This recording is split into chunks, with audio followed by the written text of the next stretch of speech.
From the city that brought you some of the world's most important discoveries and the Sinclair C5. This is the Cambridge Science Festival podcast. This is the second episode of the Cambridge Science Festival podcast, and I'm Azzy Katiri from The Naked Scientists.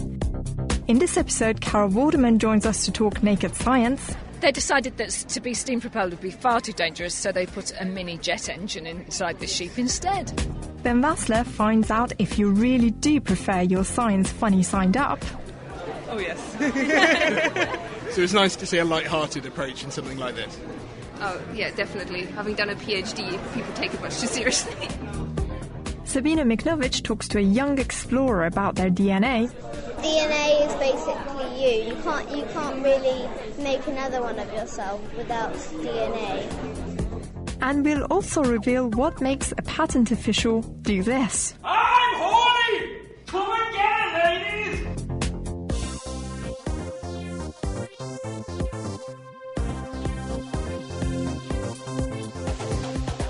But first, Chris Smith caught up with Professor Alison Richard, the Vice-Chancellor of the university, getting involved with some hands-on science at Science on Saturday.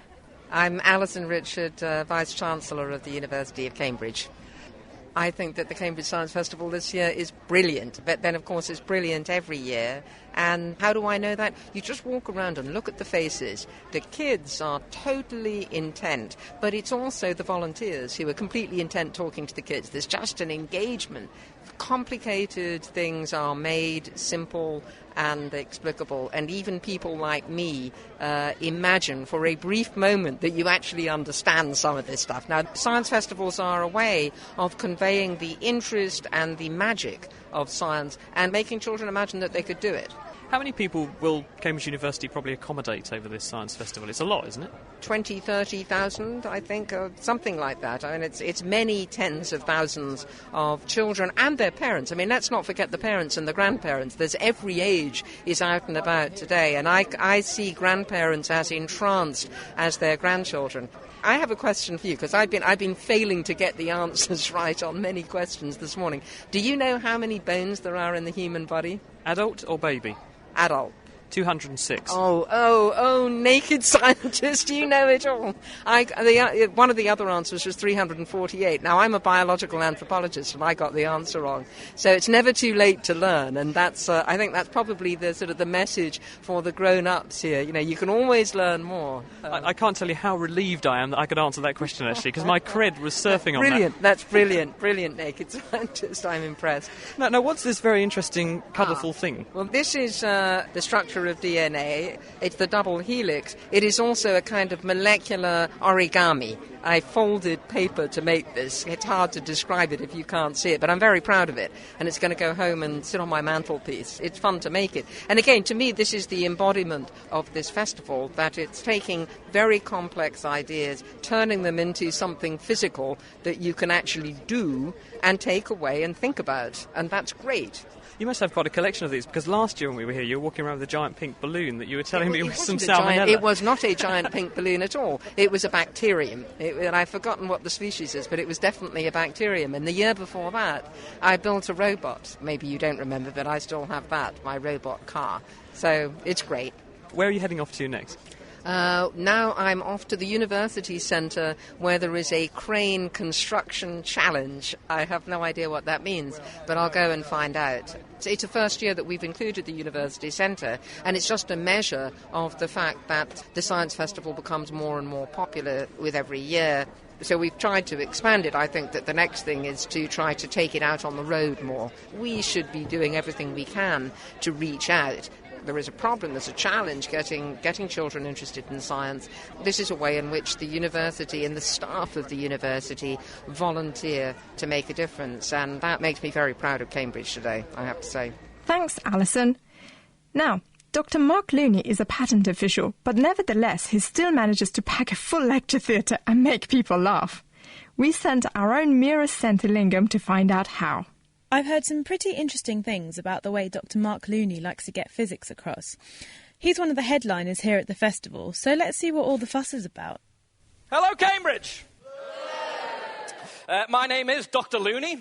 What I'm going to do today is explain the physics of rock guitar. I'm here with Mark Looney, and I've just been watching his highly entertaining lecture about physics. Now, what's the title of your lecture, Mark? It's rock guitar in 11 dimensions. Can you discuss some of the props that you've been using during your lecture? Yeah, well, my main prop is my electric guitar. I also use things like bull whips, air bazookas, little whirly tubes. Just standard science show fare, really, just to get across these ideas about vibrations and sound.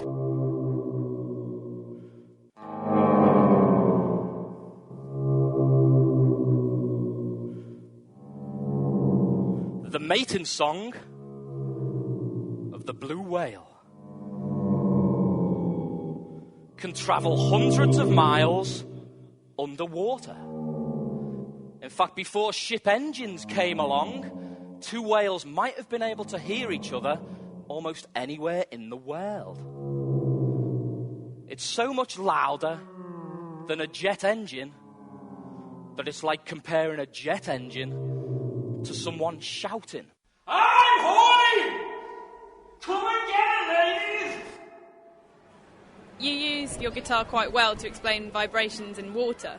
So what made you kind of come up with that, and why do you think? If you've got some kind of skill, you bring it to a science festival and try and shoehorn it into a science talk one way or another. That's the best way of doing a talk, really. Well, how important do you think music is for explaining? Well, the whole point of the talk is that something kind of magical or too complex that you might have thought about music, it really is just simple physics. You're just putting sine waves together, adding them up, and that's the thing that gets to your ears. So it's really trying to just take something maybe artistic or creative and just explain the scientific basis behind it, such that everyone can identify with it. What else could the physics of guitar strings possibly have any relevance to? How about everything? Everything? Everything. String theory!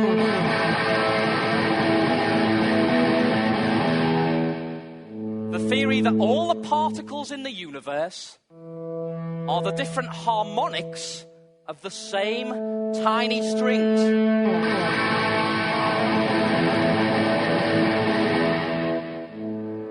Strings so tiny that comparing them to the size of an atom is like comparing a guitar string to the entire universe.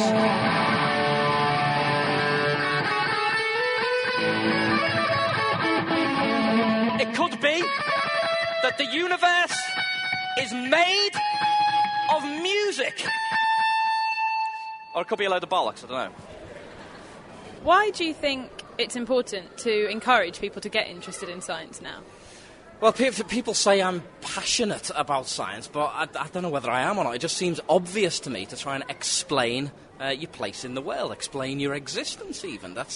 I mean, it's important for all kinds of other ways, because science helps us increase our health and our wealth, so there's all these bonuses. But science isn't just about making better washing machines or tellies or that. It's primarily an intellectual pursuit to try and explain the world and your place in it. So whilst some people get scared about all these revelations, you think it's more important to actually know? Ignorance isn't bliss. It might be, it might be scary to cast aside some long-held deep assumptions, but I think people, when you really get to it, people like having their worlds changed. It's scary to start with, but ultimately it does make you a more rounded person. I'm Dr. Looney. Thank you, Cambridge.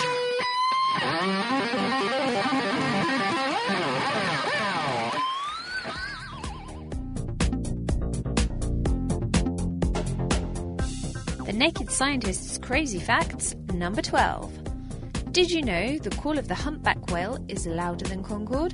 The humpback whale is the world's loudest living creature and can be heard from 500 miles away. Science on Saturday was great for all those involved. Chris caught up with the patroness of the festival, Carol Vorderman, to get her impression of the day. I love it. And it seems busier this year. I don't know whether it was just because it was colder last year that everyone was hiding, but there are thousands of people who come down. There's some really fun things to do. I think it's a great day. Yeah, I noticed you've come wrapped up because last year we were shivering. It was about -10. It was, yeah, but then, because I was at Cambridge for 3 years, I know what it's usually like here, so I came well prepared. I don't mean this in a rude way, Carol, but the number 3 crops up a lot with you in Cambridge, doesn't it? Number 3, oh yes, I got a 3rd in my first year and in my second year, and then I got a 3rd in part 2 as well, so I am an official member of the Nines Club. Don't they call it doing a Vorderman or something, getting a 3rd every year? I know, I was told this. A few years ago, somebody came up to Countdown and said, oh yeah, we call it getting a Vorderman now. Oh, my mother would be so proud. So what have you seen today that's really tickled your fancy? Well, I just came this morning. And I saw the Men in White from Channel 4, whose mission is to design and build things that make them laugh, really. They had a competition for children from Cambridge schools. They built the winning design, which was this little girl who said she was fed up of walking to school and she didn't want to go in the car anymore. So she would like to ride a steam-propelled sheep to school. They decided that to be steam-propelled would be far too dangerous, so they put a mini jet engine inside the sheep instead. Put roller skates on its feet. Is this a real sheep? No, but there was a little sheepskin over the top of it, driven by horns. That was the steering. We saw it being demonstrated in a car park on film, and then it was brought in and it had to shoot across the stage. But it doesn't half stink. All the fuel, whoa, really does smell. It's quite funny, because our programme goes out as a podcast, you get people listening to it all over the world, and this guy wrote to me from America and said, I was in the pub the other day having a wee, and... No, hang on, it gets better. And he said, the thought occurred to me, is it possible to pee hard enough to knock myself over backwards? I would doubt it, unless he was very, very light. I think it'd have to be. We actually put this to air, and a very nice physics teacher. Test? Well, a very nice physics teacher came on from Brighton. He had calculated that if you could do that, you'd be able to pee 90 metres up in the air. So he based his calculation on those things that you get at the airport when you walk along them. The travellator, yes, sort of. Because they have to do various calculations to work out how fast or how slow they could stop them to make sure people wouldn't fall over. Ah, good point. So they can work out how much you have to upset someone's balance before they'll topple over. Oh, right. So I wonder if the Men in White have done that for the sheep. That would be a good idea. They'd love to experiment with something like that. The Cambridge Science Festival, supported by the Wellcome Trust. For more information, go online at cambridgescience.org.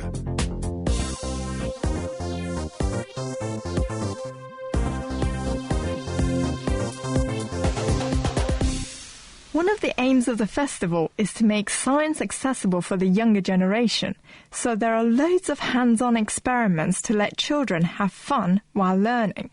We sent our own Sabina Miknovic to one of these events to find out about bottling DNA. I'm in the biology zone, where there's lots of interesting stands. The first one I'm going to have a look at is one where you get to extract your own DNA and take it home with you. And I've got Ashley with me, who's going to tell me a bit about what you do on the stand. We're trying to kind of bring science to the public and make it a more comprehensible thing for especially children.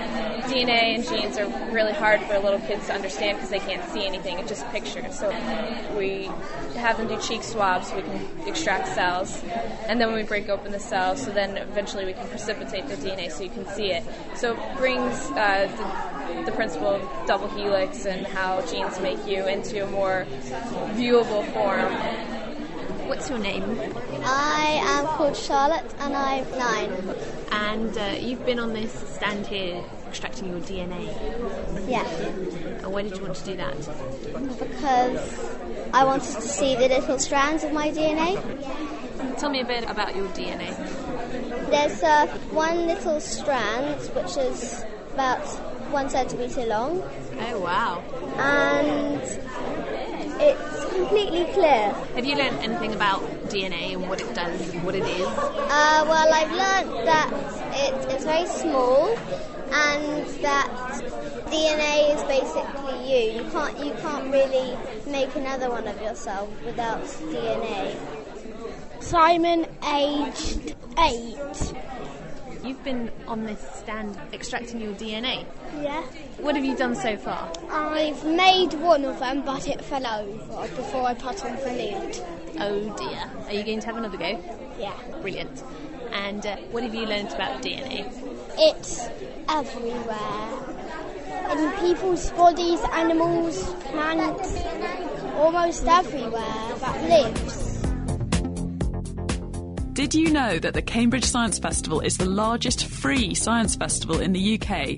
Over 20,000 people are expected to come to 115 events in 45 locations over 2 weeks.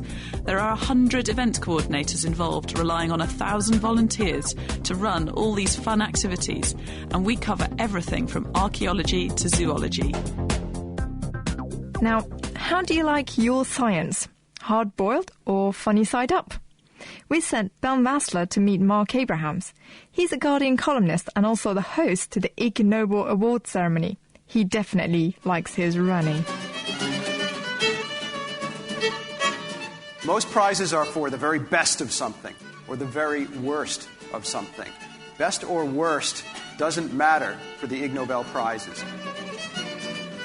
Important or worthless, that too doesn't matter. All that matters is you've done something that first makes people laugh and then make them think. Why is it that you've decided to come to see the Ig Nobel Prize show? We've actually seen it before, a couple of years ago, and we were really entertained, so we wanted to come and see it again, see if there's anything new. Because I believe it could be quite amusing. Yeah, I think the idea of joke science is appealing to me, yes. So I'm looking forward to this, yeah.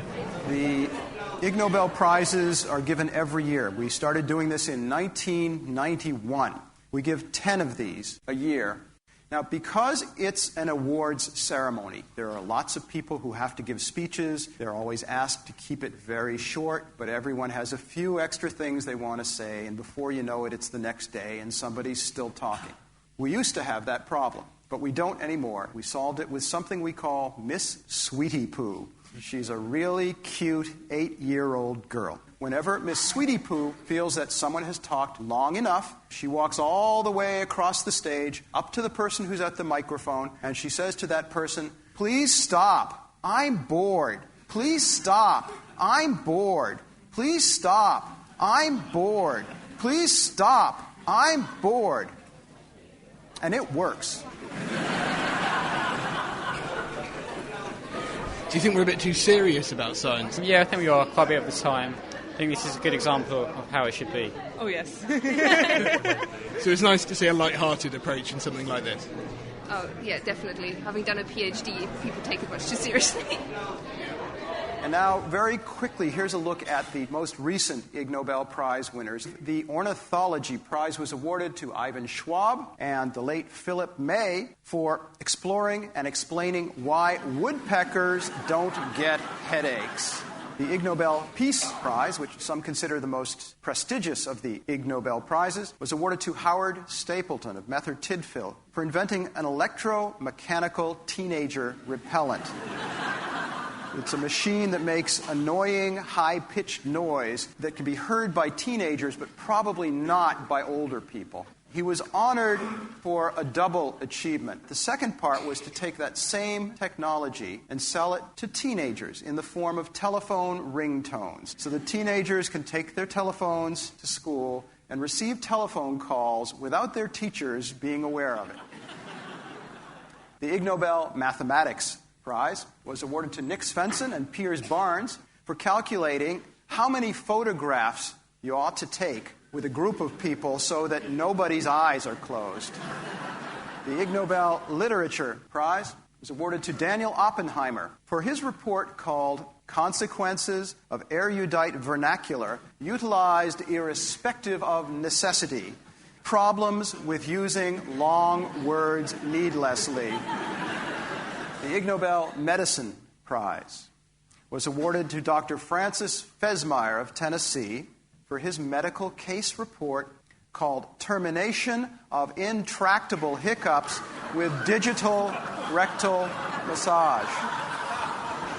Is there anyone here who needs this concept clarified? Is there anyone here who has hiccups at the moment?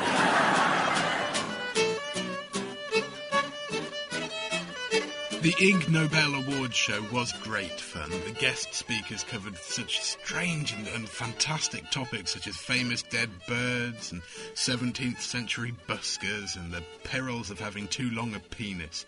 And it did exactly what it was supposed to do. It made me laugh out loud, and then it made me think. And one of the things it made me think about was whether or not we are too serious about science. A lot of the time it can seem very dry and very boring, but really it's a very serious topic. It's something we should take seriously. I'm bored. And something that we really shouldn't laugh about. I'm bored. Please stop. Okay, I'll stop. Well, thankfully the Cambridge Science Festival has a lot more to keep you entertained. But if wacky and wonderful science is your thing, you can find out more about the Ig Nobels at improbable.com. That's it for this episode, but join us again in a few days' time when you get to find out what all this is about. Green, pink legs, black hands, and blue head and brown beak. In the meantime, you can find out more about the festival at cambridgescience.org. A big thank you to all of our contributors, the Naked Scientist team, Ben Basler, Sabina Miknovich, Mira Sentilingam, Dave Ansell and Anna Lacey, and to the Wellcome Trust for their support. This programme was produced and presented by me, Azzy Katiri, and the editor was Chris Smith.